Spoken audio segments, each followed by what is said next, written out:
Hello friends, ಹೇಗಿದ್ದೀರಾ? ತುಂಬಾ ಚೆನ್ನಾಗಿದ್ದೀರಾ ಅನ್ಕೋತೀನಿ.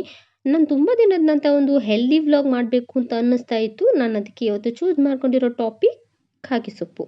ಇದು ಹಲವು ಕಡೆ ಹಲವು ಭಾಷೆಯಲ್ಲಿ ಹಲವು ಹೆಸರಿಂದ ಕರೀತಾರೆ. ಕೆಲವು ಕಡೆ ಕಾಕಮಾಚಿ, ಕಾಗೆ ತೊಪ್ಪು, ಕಾಗೆ ಸೊಪ್ಪು, ಕಾಕೆ ಸೊಪ್ಪು, ಗಣಿಕೆ ಸೊಪ್ಪು, ಚವಿಕಾಯಿ, ಬ್ಲ್ಯಾಕ್ ನೈಟ್ ಶೇಡ್ ಅಂತಲೂ ಕರೀತಾರೆ. ನಿಮ್ಮ ಕಡೆ ಈ ಸೊಪ್ಪಿಗೆ ಏನಂತ ಕರಿತೀರಾ ಅಂತ ಕಮೆಂಟ್ ಮಾಡಿ ತಿಳಿಸಿ ನನಗೆ. ಈ ಸೊಪ್ಪು ಹೆಚ್ಚು ಕಮ್ಮಿ ಮೆಣಸಿನ ಗಿಡದ ಆಕಾರಕ್ಕೆ ಹೋಲುತ್ತೆ. ಇದರ ಸೊಪ್ಪಾಗಲಿ ಇದರ ಹೂವಾಗಲಿ ಸಾಧಾರಣ ಮೆಣಸಿನ ಗಿಡದ್ದು ಸೊಪ್ಪು ಅಥವಾ ಹೂವಿಗೆ ತುಂಬಾ ಹೋಲಿಕೆ ಇರುತ್ತೆ. ಇದರಲ್ಲಿ ಒಂದು ಕಾಯಿ ಬರುತ್ತೆ ನಿಮಗೆ, ಒಂದು ಹಸಿರು ಕಾಯಿ, ಇನ್ನೊಂದು ಕಪ್ಪು ಕಾಯಿ. ಈ ಕಪ್ಪು ಕಾಯಿನ ನಾವು ಹಾಗೇನೂ ತಿನ್ಬೋದು. ಅದು ಸ್ವೀಟ್ ಮತ್ತು ಹುಳಿಯಾಗಿ ಕೂಡ ಇರುತ್ತೆ. ಮತ್ತು ಯೂಶಲ್ ಆಗಿ ಇದರಲ್ಲಿ ನೀವು vitamin A, B, C, calcium ಮತ್ತು ಐರನ್ ಕಂಟೆಂಟ್ ತುಂಬ ಯಥೇಚ್ಛವಾಗಿ ಇರೋದ್ರಿಂದ ಇಮ್ಯುನಿಟಿ ಸಿಸ್ಟಮ್ ಕೂಡ ತುಂಬಾ ಚೆನ್ನಾಗಿ ಜನ್ರೇಟ್ ಮಾಡುತ್ತೆ.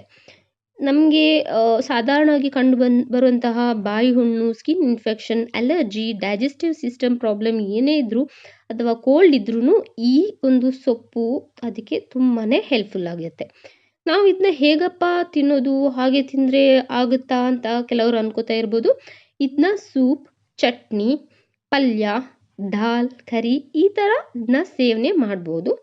ಯೂಶಲ್ ಆಗಿ ನಾವು ಇದನ್ನ ಮಲೆನಾಡು ಕಡೆ ಅಥವಾ ಕೊಡಗು ಕಡೆ ತುಂಬ ಯಥೇಚ್ಛವಾಗಿ ಬಳಸೋದನ್ನ ನೋಡ್ತೀವಿ. ಯಾಕೆಂದರೆ ಅವ್ರಿಗೆ ಅದ್ರ ಬೆನಿಫಿಟ್ಸ್ ಕೂಡ ಗೊತ್ತಿದೆ.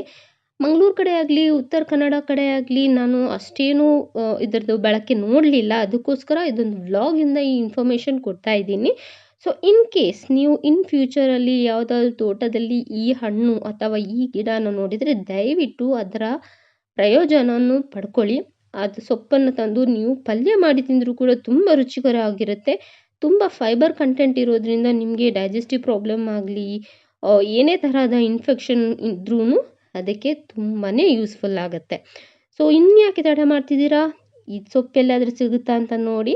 ಇನ್ ಕೇಸ್ ಇದ್ರ ಬಗ್ಗೆ ನಿಮಗೆ ಮೋರ್ ಇನ್ಫಾರ್ಮೇಷನ್ ಬೇಕು ಅಂತ ಹೇಳಿದ್ರೆ ನನಗೆ ಕಮೆಂಟ್ ಮಾಡಿ ತಿಳಿಸಿ. ಹಾಗೆ